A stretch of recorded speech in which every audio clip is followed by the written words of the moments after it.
We've got a lot to do. So let's get started. We're going to move on from the first verse. We did it. I know, it's hard. And there's so much more to talk about, but I'm going to hold myself back. So in the beginning, God created the heavens and the earth was darkness and void it was confusion and void and darkness on the face of the deep. And the Spirit of God, all of this stuff, by the way, almost cannot be understood on a simple level. At least the first chapter, probably the entire first parsha, is not something that can be understood simply. We have a very clear tradition from the rabbis that, the Garden of Eden was not a guy and a girl and a snake hanging out like in the way that our minds would picture it. That's just not the way that it's meant to be understood. It happened, it was real, but on what plane of existence, that is so difficult for us to know. So you have to approach this with an open mind. So on the first day, God creates light. And then on the second day, I'm just speeding ahead because we've got to cover a little bit of ground. There's just so much to do. On the second day, God separates between the higher waters and the lower waters, whatever that means. And he creates the heavens. And he creates the sea. On day 3, God removes some of the waters and reveals dry land.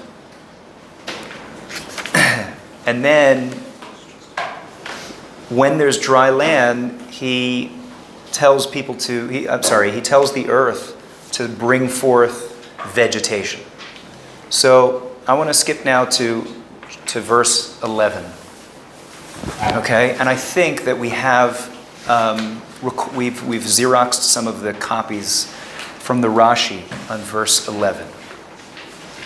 So, Ethan, do you have a Chumash in front of you? Or you want to borrow Lewis's maybe?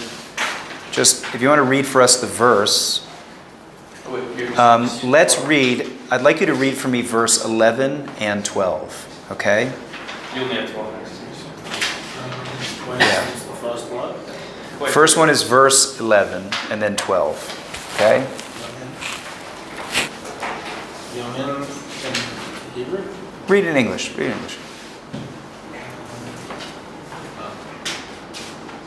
And also God called to the dry lands, earth, and to the gathering of waters he called seas. And God saw that it was good. No, it's 11, verse 11. God said, let the earth sprout vegetation, plants, bring forth seeds, trees of fruit, yielding fruit each after its kind, which have their seed in them on the earth. And it was so. And 12? Yeah, and 12. The earth brought forth vegetation, herbage yielding seed after its kind, and trees yielding fruit, each containing its seed after its kind. And God saw that it was good. Great. Okay. God calls forth from the earth, right? Let the earth bring forth vegetation. Different types of plants, trees, which will create seeds. And then that's what it did, right? He gives an order to the earth. And then the earth did that. It brought forth vegetation. Trees that give forth seeds. Great, fantastic. And God said it was good. Now, let's take a look at the Rashi that says fruit trees. Is that what it says in English? Trees of fruit. Trees of fruit. Okay, so who hasn't read out loud yet? Miles? Yes. You have a Chumash Rashi in front of you? I do. Okay, great. So why don't you read trees of fruit, the Rashi there. That the flavor of the tree shall be like the flavor of the fruit. But the earth did not do so. Rather, the verse states, the earth brought forth trees yielding fruit, but the tree itself was not fruit. Therefore, when Adam was cursed for his sin, the earth too was taken into account for its sin, and it was cursed. Good. Okay. I'm not going to make any introductions here.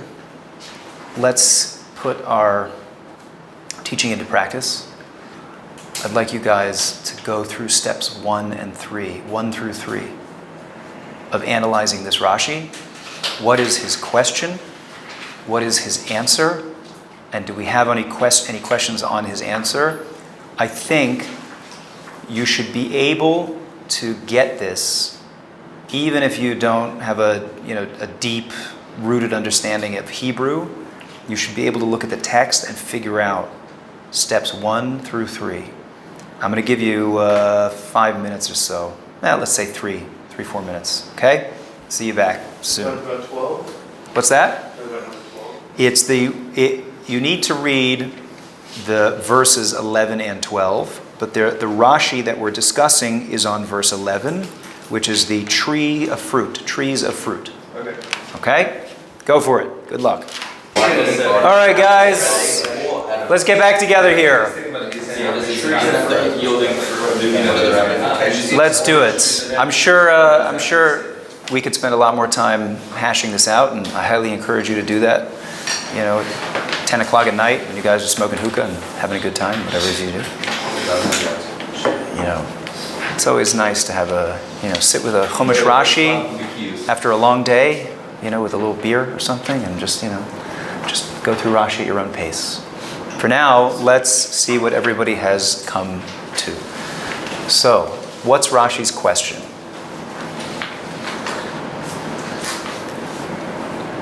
Lewis? So in the verse it says "etz pri oseh pri," so it would Let's translate that for us. it would be trees of fruit yielding fruit.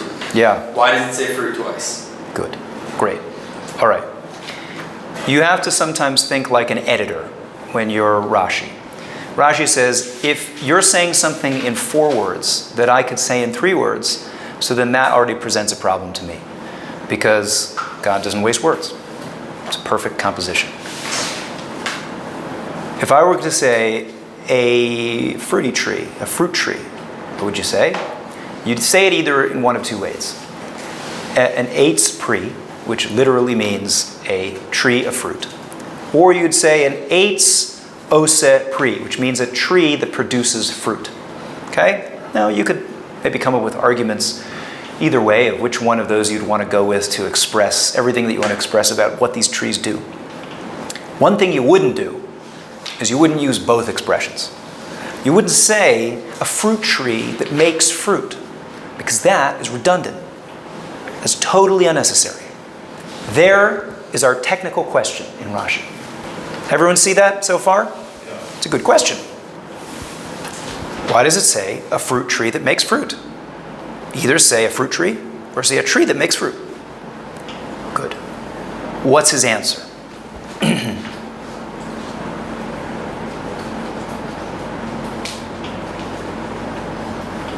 What's his answer to the technical question? Daniel, you want to try? Yeah, I think he's saying that the flavor of the tree should be like the fruit. Okay. How does that answer his question? Because then it explains why God said trees of fruit and yielding fruit. Yes. That the bark should taste like fruit, and then the Good. tree should also. There's 2 fruits here in this tree. One is the fruit, and one is the tree. So eitz pri oseh pri, a fruit tree that makes fruit, means that the fruit tastes like a fruit and the tree tastes like a fruit. You see everyone see where Rashi gets that in the text? Yes? It's a good... You bite the tree and it will taste like an orange? Yeah, that's right. You bite into the tree and it tastes like an orange. That's what God wanted. Now, Rashi keeps going, which means that he's got another question. And this question's more obvious because he says it. What's the second part of this Rashi asking? But the tree doesn't taste like the fruit. The tree doesn't taste like the fruit. How do we know that, Azriel? You tried, not tasting. Oh, no, you know that, yes. Yes, you're right. You know that from experience, eh? That bark is not a nice snack. How do we know that? How do we know that from the text? It says, but the tree itself was not fruit. How do we know that? Not just from Rashi. How does Rashi know that? In the real world. This is a textual question. I mean, the text just says trees yielding fruit. Like once, the earth brought forth, trees yielding fruit. Ah, very good. That's why I asked you to read verse 12 as well, right? There is a difference, a discrepancy between what God commands the earth to do and what the earth actually does. Take a look again at 11. God says, bring forth vegetation, right? Grass that gives off seed. And then, eitz pri osipri, a fruit tree that makes fruit. Then, in verse 12, what does the earth actually bring forth? Vegetation that gives off seed. The eitz osipri, a tree that makes fruit. That's not the same thing. Where's the fruit tree that makes fruit? So the earth didn't do what God asked it to do. So that's Rashi's second question. And how does he answer that question? He said that the earth was cursed. Like after the Adam committed a sin, it partially took the responsibility. So the state we have right now is a result of it. Yes. Rashi says, oh no. The earth didn't do what God wanted it to do. Therefore, when Adam was cursed, because of his sin, the earth was nifkada. How does it translate? Nifkada. The earth was? It just says the earth was cursed? Taken into account. Taken into account. The earth was taken into account. So now that Adam has sinned, the earth shares in that responsibility. The earth shares in that punishment and is sin and is cursed as well. Okay. Who's got a step 3 question for me? Everyone should have multiple step 3 questions. Ethan. I mean, it's assuming that we know why, like, Adam's sin should punish the earth as well. Say that again? Why should Adam's sin punish, like, the earth as well? Okay, sharpen the question. Sharpen the question. Why does Adam's sin lead to this, like, effect of, like, the earth, like, playing out differently? We can say it a little bit better. Joey? I think it's so better to say why did the tree only get punished when Adam got cursed? Why didn't the tree get punished? Okay, that's a good section of the question. That's a good part of the question. That helps with the question. It's a bigger question. Yeah, Ben. Why is the earth getting punished for something that hasn't happened yet? Oh, it has happened. The earth just did something. It disobeyed God. The earth did not do what God wanted it to do. I thought what we're saying is that the earth is getting punished for Adam's sin, but Adam's not around yet. Yes. The earth will get cursed when Adam gets cursed. As we'll see later, after Adam's sin, God says, "Now you're Adam. You're gonna die." To the woman, He says, "You're gonna have pangs, difficulty in childbirth, and you're gonna have a complicated relationship with your husband. And the earth will now sprout forth thorns and thistles." So the earth is cursed. There's something. The earth gets a punishment. So you're saying the punishment doesn't happen now? It'll happen. That's right. It will happen when Adam sins. Yeah, Ephraim. So does that mean that the tree and the fruit taste the same right now, but then when Adam That's what. No. it's not? Verse 11 is what God wants to happen. This is what God says, let the earth sprout forth a fruit tree that makes fruit. And then when it actually happened, right, which is on the same day, and then the earth sprouted forth trees that make fruit. So on that day, day 3, the earth didn't do what it was commanded to do. And then on day 6, when Adam sins, then the earth is cursed. Nate. So it says, Vayara Elohim ki tov. So he saw that it was good. Okay, he thought it was good. Yeah. Wouldn't he see that it's not doing what he wants in that moment? Yeah, okay. It's a good question. Come on, guys. There's some big elephants in the room here. Yeah. Since when did the earth have free choice? Yeah, good. Great. Reward and punishment is dependent upon one thing. Free will. If there's no free will, then reward and punishment is cruel, right? Cruel. You don't get angry at the lion for eating the gazelle. That is its nature, it's its instinct, and it has no choice to do that, but to do that. So to say that the earth is getting punished, it's absolutely bizarre.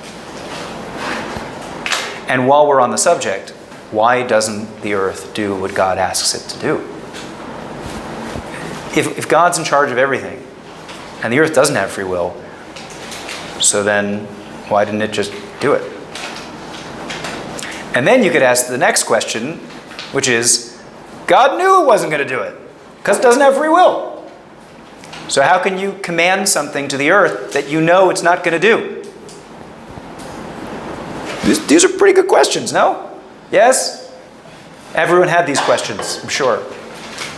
Good. Any other questions?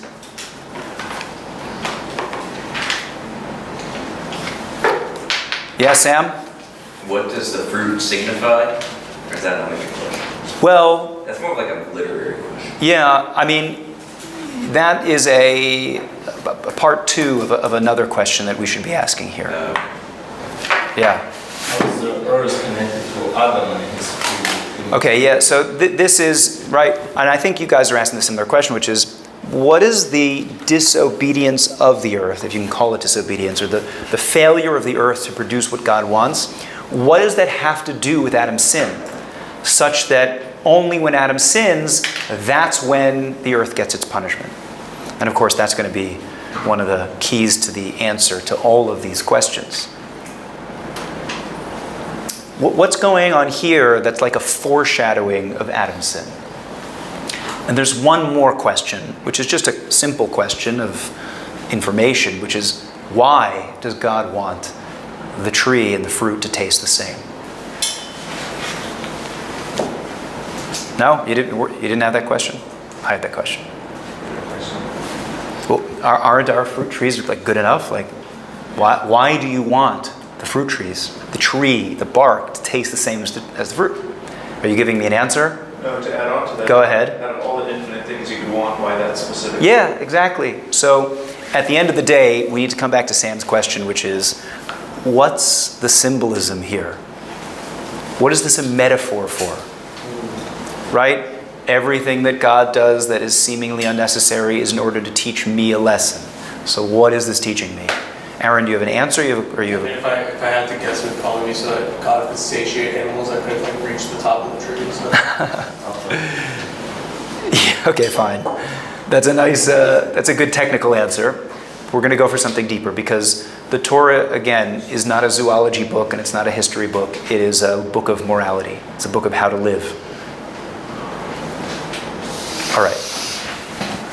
The Maharal of Prague, who we're just going to keep mentioning over and over again in this class, because he wrote one of the most important commentaries on Rashi, and as you'll see, so much of what the Maharal wrote is the basis of a lot of the ideas and the philosophy and the values that are espoused at Machan Yaakov. So you're just going to hear about it a lot. Maharal of Prague in the 15th century said the following idea. He said, if you were to symbolize the tree and the fruit, and say somehow that has to do with Adam, would you say that Adam is the tree or the fruit? Fruit. Why? Why is Adam the fruit? He's the creation, the creator. He's the creation. The tree is that which makes the fruit, and the fruit is that which is made by the tree. So when we're talking about the story of the tree and the fruit, we're really talking about a relationship between the creator and the created being. That's what we're talking about. That's the tree and the fruit. Now, there are two aspects of our existence, the things that what we just discussed, I think yesterday. There's the heavens and the earth. Everything that we see are going to be a product of something spiritual and something physical. Human beings are going to be made of a body and a soul. God tells the earth to create this thing where both the creator and the created can be tasted, where you can relate to the act of creating and the act of being created. The problem is that the earth is the created thing. When we talk about a relationship between spirituality and physicality, if things are going right, then that means that spirituality is the vision and it's the thing that's dictating what physicality should be doing.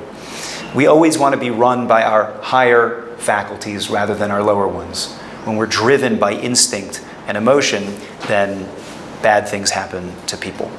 So in a relationship between heavens and earth, the heavens are the influencer and the earth is that which is influenced. What that means, however, is that any created being is finite and it's lacking. It's lacking in its ability to relate to what it means to be a creator. Okay, bear with me here. We're getting a little bit philosophical and conceptual here, but we're going to tie it in all together. In a relationship between heaven and earth, the heaven is the provider of that spiritual input, and the earth is the thing that's supposed to follow and pay attention, right? However, the earth can't really relate to what it's like to be a heaven. The earth can't really relate to what it's like to be a creator.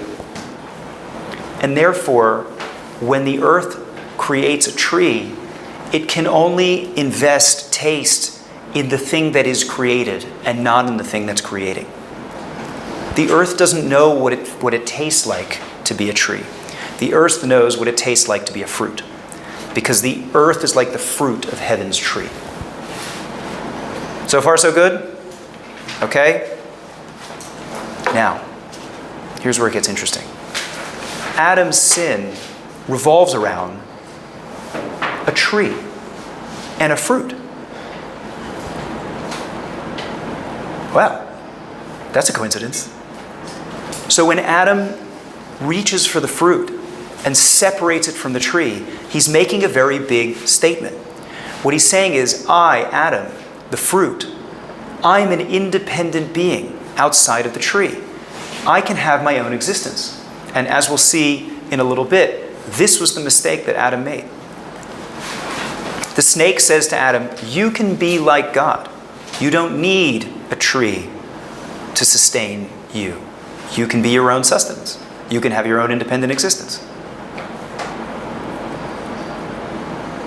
So when the earth fails to produce a taste in the tree, it's a foreshadowing of Adam's inability to understand the function of the tree. He thinks that the most important part of the tree is the fruit, because he's a fruit. He's created. And he says, great, and guess what I have? I've got seeds in me, I can make more trees, I can do lots of things as a fruit. Adam, because he's a created being, is incapable of relating to, on a very deep level, what it means to be a creator, and what it means to be a provider, and what it means for every created thing to be forever dependent upon that which created it. Is this too complicated? Are we getting it? Raise your hands if you're following me. No question. Raise your hands if you're totally lost. In between. That's okay. All right, fine. Okay. One more. Yeah, go ahead, Roy. Yeah. Well, I don't understand what it's like to be the creator if he had kids. Would he understand what it's like to be a creator if he had kids? Maybe, except that the relationship between you and your kids is not the same as God and you. And the reason why is because your kids actually do have an independent existence outside of you. So Rabbi Chaim of Volozhin, who lived in the 18th century, said that a good analogy for this would be like a dream. So long as you are having the dream, whoever exists in your dream is real. But the moment you wake up, then everything in that dream is gone. So unlike when I make a piece of pottery, if I die, the pottery still lives on. Or when I have children, my children still live on after me. But when it comes to God and the creation, so we're like his dream. So if God decides to wake up, he decides to stop having this dream, then we're all done. So we are forever requiring that connection. We have to be hooked into the system. Otherwise, we lose our existence entirely. Yeah? All right. Yeah, Joey.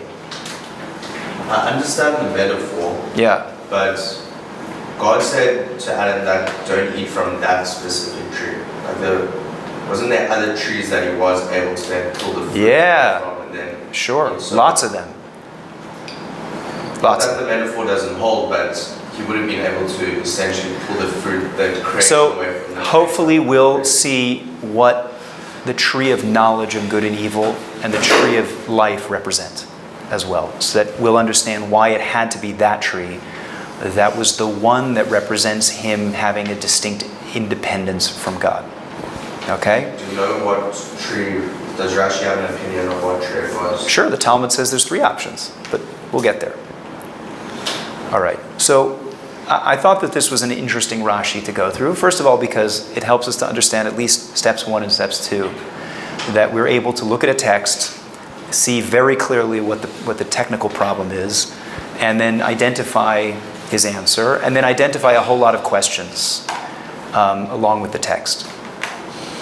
It's a very, very deep answer, and it's okay if we don't fully understand it. I'll add one more thing, though, which is, while we're on the subject, we spoke about yesterday the heavens and the earth as representing a sense of process and destination, a distinction, a separation between the destination and the process, which is really all of creation. The moment that you have time and space, then you have the movement towards something and the arrival at that thing. And really all of reality and all of existence is separated into those 2 things. Rav Kook, who lived in the 20th century, added on to this Maharal, and he said that if we ever want to rectify the sin of Adam, who separated the fruit from the tree, what Adam really did was he said that I want to just taste the destination. I can't really taste the process. That's what it means that I can't taste the tree. And so too, anytime you work really, really, really, really, really hard to accomplish anything, that process does not feel good, but the destination certainly does. Yes, you can relate. You practice an instrument for the first 100 times and you stink and you're terrible. And then only once you finally master that instrument, then it feels great. You work, 17-hour days trying to get the startup off the ground. And, the moment that you sell your IPO, then you feel great. All of these examples are a situation where I can't really taste what it's like to taste the tree. I can't really taste the tree because I want to live in the destination. The Rav Kook said that if we ever want to rectify the sin, what we have to do is we have to try to reconnect the taste of the process to the taste of the destination. We want to get back to a reality where we can fulfill God's commandment, where God says, I want the tree and the fruit to taste the same. I want them to taste the same. In an ideal world, we should feel the same joy and pleasure of working hard as we do when we're finished working. Some would call that emunah, faith, real emunah. Real emunah is being able to taste the destination while you're still in the process. Okay. I don't want to dwell too long because Daniel's face just killing me here. He's heartbroken over the fact that he's not fully getting it, but that's okay. It's a really, really deep concept. Yes, Joey? It's not a long question, don't worry about it. Yeah. It's just that I just want to say that Rabbi Tat speaks about this concept of journey and destination and says that this, I don't really understand it, but this is the source of happiness in this world, being able to be happy as God. As you said, finding pleasure in both the journey and the... That's exactly right. If we can appreciate the process, then, well, that's everything. That's everything. That's really hard, though. Yes, Lewis? So, I'm still having a hard time understanding how it was possible for the earth to... Okay, didn't have free will, right? Yeah. Yeah, and it got punished as well. So let's address that because we did ask that question. The answer is, obviously the earth doesn't have free will. And obviously God knew that it wasn't going to do what it said it did. And in the same way that God knew that the earth couldn't exist in a state of pure judgment, and he had to add mercy to it in order for it to exist. God's saying again, I'm telling you what the ideal of the world should be. I want it to be that the fruit and the tree taste the same. But the earth is incapable of doing that. The earth is not, it's not possible in this finite world to really, really feel the joy of the process. And it's important to know that because that is intimately tied to the sin of Adam. And when Adam sins, because he's a product of the earth, and also because Adam is tied into the fate of the earth, when Adam sins, the earth shares in that sin. Because we as created beings all share the same fate. So when human beings corrupt themselves, we not only corrupt them ourselves, but we corrupt everything that is created in order to aid us. So when we do the wrong thing, then the earth itself stops functioning properly. Because we're so connected to the way in which the universe functions that when we make the right decision, we elevate the entire world. When we make the wrong decision, we bring the whole world down with us. Are you guys learning Path of the Just? Not yet? Okay. That'll be in the first chapter of the Path of the Just, and you'll see it there with Rabbi Gershenfeld. But that's a really important principle. That's why the earth gets punished along with us. As you can see, Rashi says it's taken into account. So it's not really punished because it doesn't have free will. But what it means is that the earth, as part of the created reality, is plugged into human beings' decisions. And since the earth reflects humanity's lack, so whenever we succumb to that lack, the earth suffers as well. Okay? That can also see that in the flood. How so? That when human beings, exactly, when human beings were behaving inappropriately, it says all flesh was corrupted, which means all the animals were corrupted as well. So there you go. In fact, there's one opinion that says that that's the reason why Noah was permitted to eat meat after the flood. You know, humans were not, Adam and Eve, not allowed to eat meat. God says to Adam and Eve, I've given you all the plants and all the trees and all the fruits. You can't eat meat yet. Why? Because they're sentient beings and they're also demonstrating some glory to God just by their existence. So who says you can eat them in order to sustain yourself? But once animals become corrupted, but Noah stays on a high level, so then there's a clear distinction in the hierarchy. It says now you're going to be able to elevate the animal through your eating it, if you eat it in the right way. That's a scary topic, but that's for another time. All right. Wow, we've got time to do another Rashi. You guys like to do that? Yeah. All right, fine. That was a really deep one. Let's move on. Okay.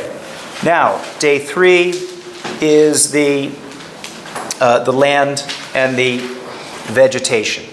Day 4 is going to be the heavenly bodies, the sun, the moon, the stars. Fantastic. Really, the sun and the moon. Then on day 5, we're going to have the fish and the birds. And then on day 6, we're going to have all the land animals and then humans. By the way, there's a deep pattern going on here with the 6 days of creation. So if you'll notice, day 1 through 3 is paralleled by day 4 through 6.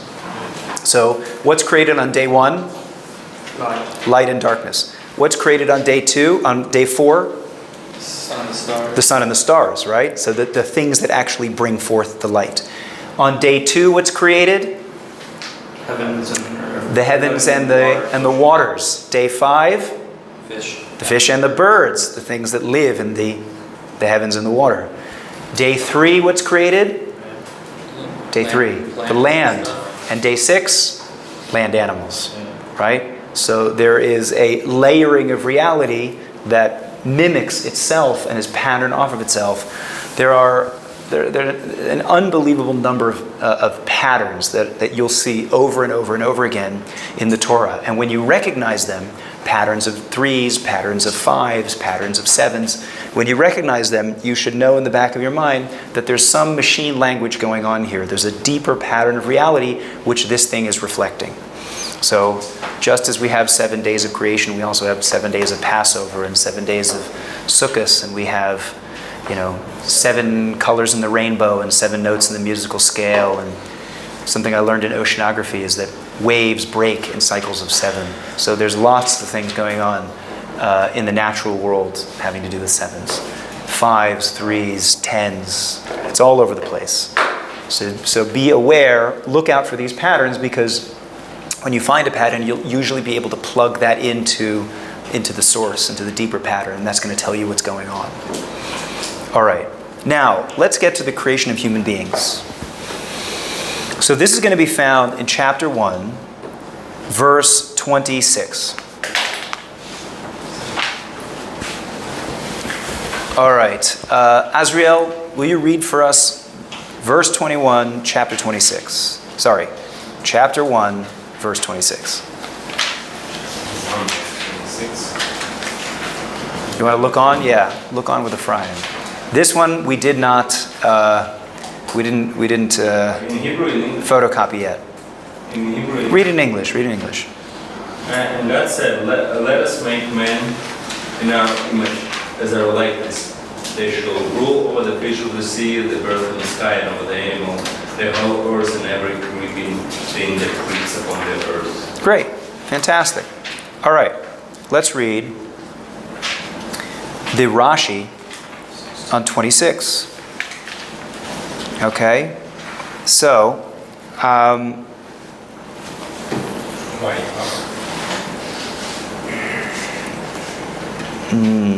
probably gonna have to read both of them. Okay, does everybody have somebody next to them who has a Rashi in English? Yes. If not, can we just Nate, maybe you want to just swing over here with Ethan, just that we can make sure that everybody's got access to the text. Oops, sorry.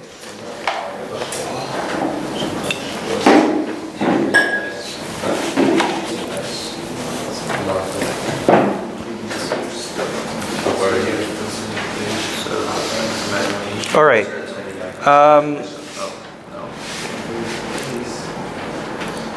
Okay.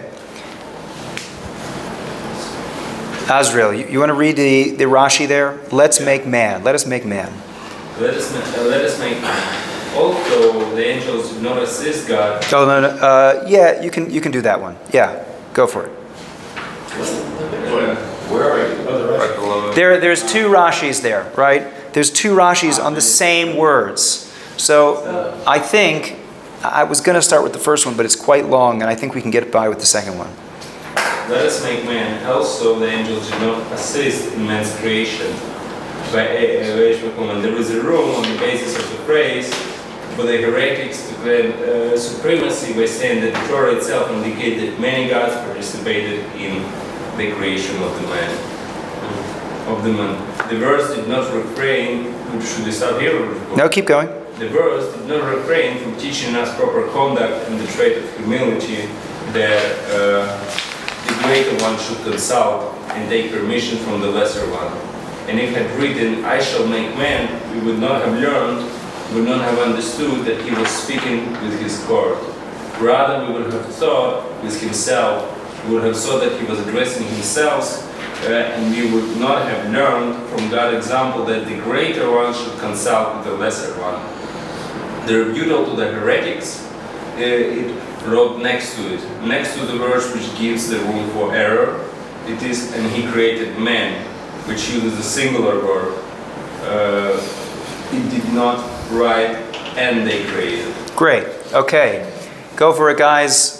Give me the first 3 steps. I'll see you back in a few minutes. All right, guys. Do we have a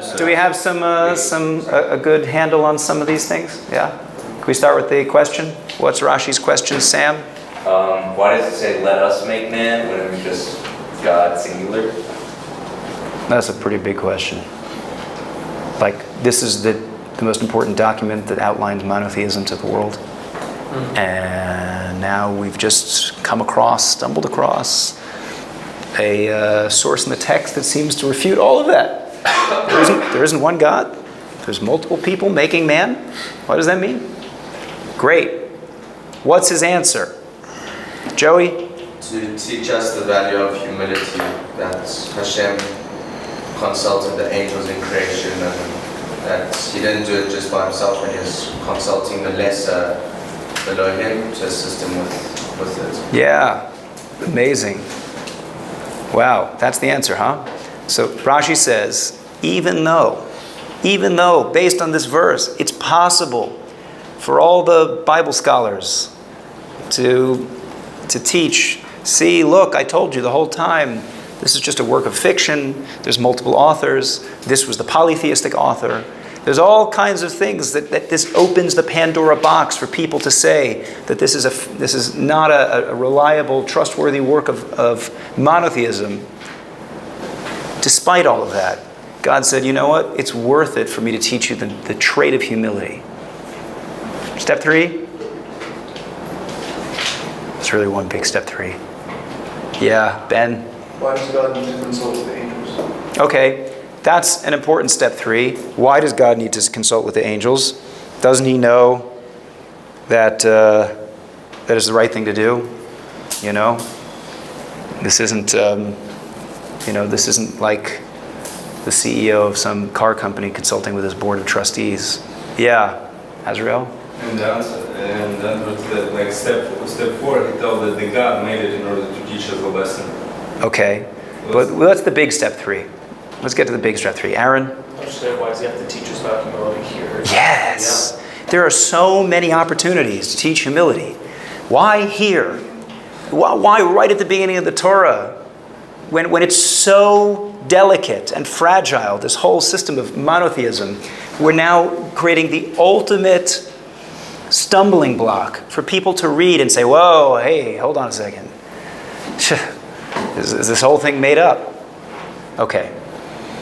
So what were you going to say, Azrael? What's the answer?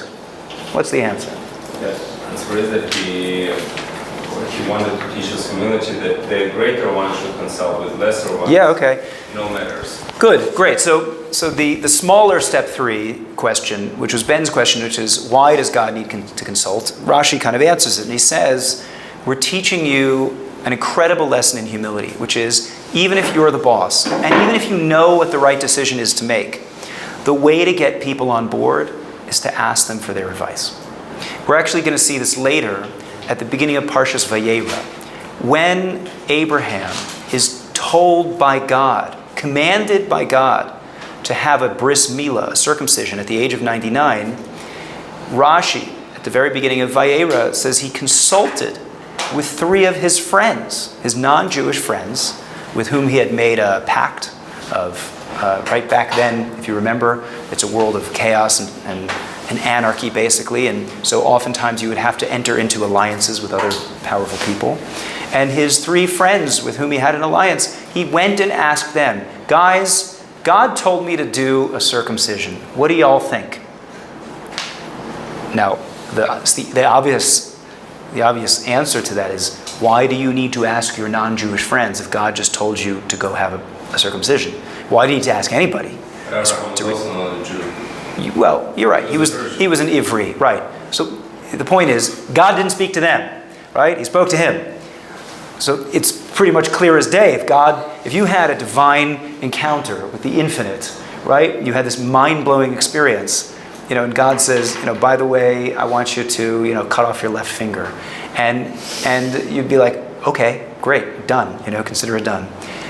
Why did God need to do it? And the answer is the same thing. Abraham clearly learned from this. He said, well, I'm in a pact. I have a friendship with these people.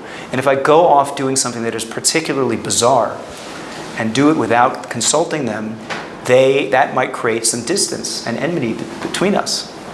So even though I know what the right answer is to do, it's still important for me to consult with people, even though I know what the right thing is to do.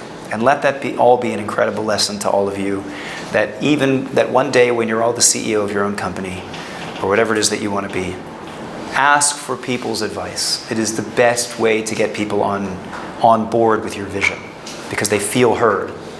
Yeah, Lewis. Where does Rashi get this answer? Is it Midrash. It's actually a very long and fascinating medrash. And if I had, a whole extra hour with you guys, we'd go through the medrash, because there it actually describes what the conversation was. And interestingly enough, he consults 4 angels, and 2 of them say, go for it, create man, and 2 of them say, don't. And it's a fascinating melodrama as to how he resolves that confrontation. Don't angels not have free will? That's right, they don't have free will, but they do have opinions. And where does, just to clarify, where does the Midrash come in again in the whole oral Torah? Midrash Rabbah is a part of the oral Torah. So Part of the Talmud? with Mount Sinai the Talmud, the oral Torah Sheba'al Peh, consists of Talmud, Right. Midrash, Okay. and there's 2 types of Midrash, which are a Agadic Midrash, which are like the stories and the deeper ideas, and then there's Halachic Midrash, which is other halachas, other laws. So that's Torah's Kohanim and Sifra and Sifri and things like that. And many people would include the Zohar as part of the oral Torah as well, which is called the Midrash HaNe'elam, the hidden Midrash. Yeah? Okay. So we're left with this last question here of why here? Yeah? You have a thought, Ethan? I have another question. But Yeah. if it's going to add so much. Go ahead. How are we like angels? Because it does say, let us make man in our image. Yeah. So that means we share. Yeah, all sure. the angels. Well, so again, we are comprised, as we're going to see, of 2 parts. We're comprised of a spiritual part of ourselves and a physical part of ourselves. The Rabbeinu Bechaye, who is a student of the Ramban, Nachmanides, in the 13th century, the Rabbeinu Bechaye, very deep thinker, says that there are 3 types of created beings, sentient beings, in the universe. There's the angels, there's the animals, and then there's us. And he said, the angels have no free will because they are pure intellect. They're purely spiritual. And so they have nothing dragging them down, right?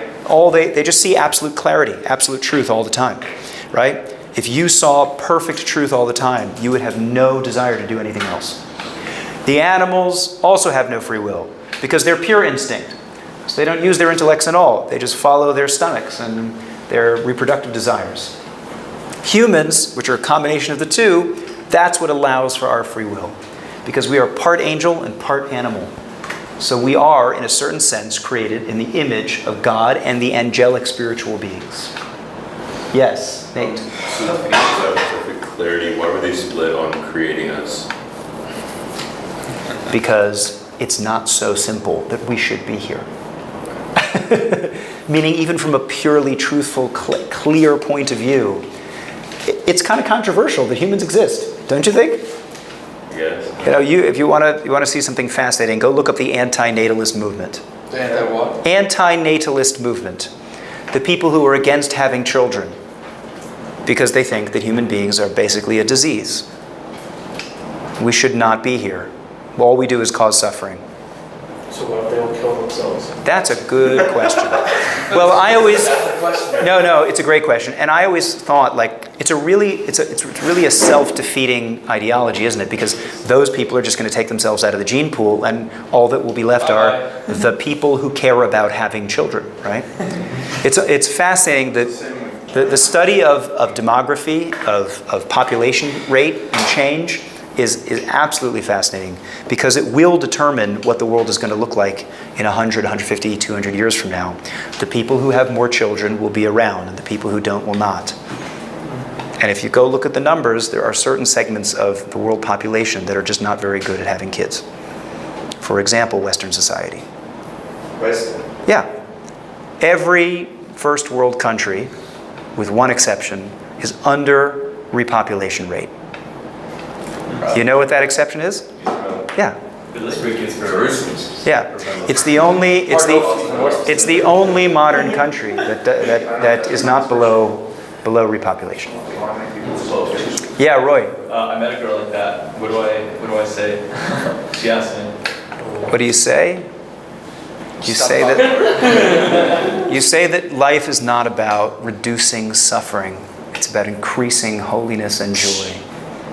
It's about finding your purpose. And you know what? You know what? There might be a lot of pain involved in that. But life is not about reducing pain. Okay.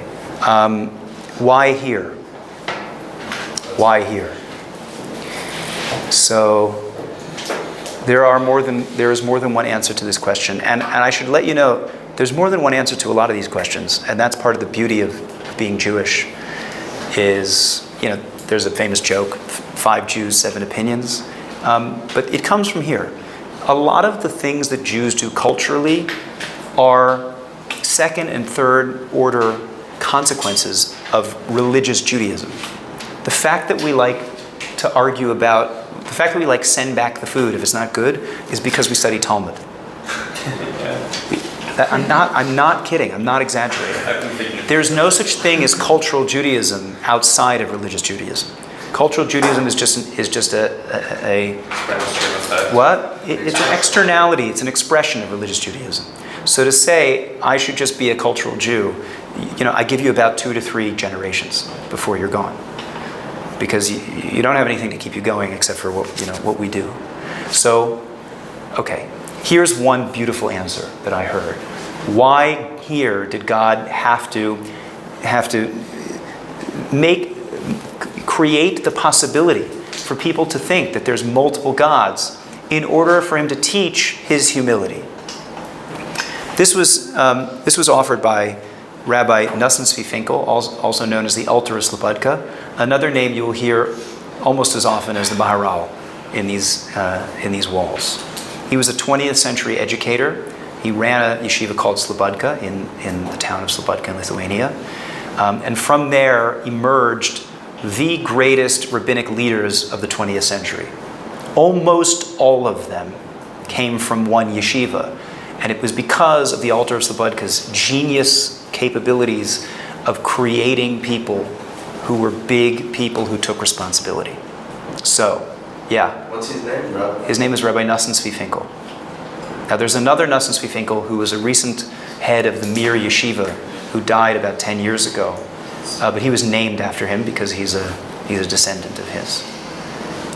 The older of Nosson Tzvi Finkel, the Alter is Yiddish for elder. The Alter of Slobodka said the following. He said, this verse is the first instance of the mention of the creation of human beings. And as we said, the Torah, in a certain sense, is the blueprint for all of creation. It's like the DNA. So this verse is, in a certain sense, the impetus for the creation of human beings. What God speaks into being, that's what it becomes. At the moment of inception of a human being, God needs to instill the importance of what it means to be a mensch. In the creation of a human being, we need to know that we can't function, we can't exist as humans if we don't also exhibit that trait of humility, that trait of living with other people, of knowing what it means to give space to others. That's why it's so important to say this right here. Because this is the DNA of a human being. Let us make man. And that's what Abraham understood. Is he said, I'm not a fully developed human being until I recognize that I don't exist in a vacuum. I live in a community of my peers.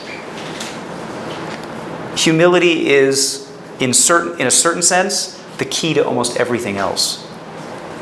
It says later that Moshe was the humblest of all human beings. And that's why he merited to be Moshe.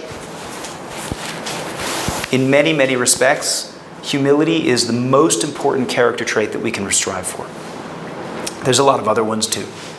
It's cool that it's embedded in the words of making the man. It is embedded in the words of making man. I thought that was a really cool idea. Really, really awesome idea. So we see from here that the text itself is something to be grappled with. The text is not just conveying information, it is the creation.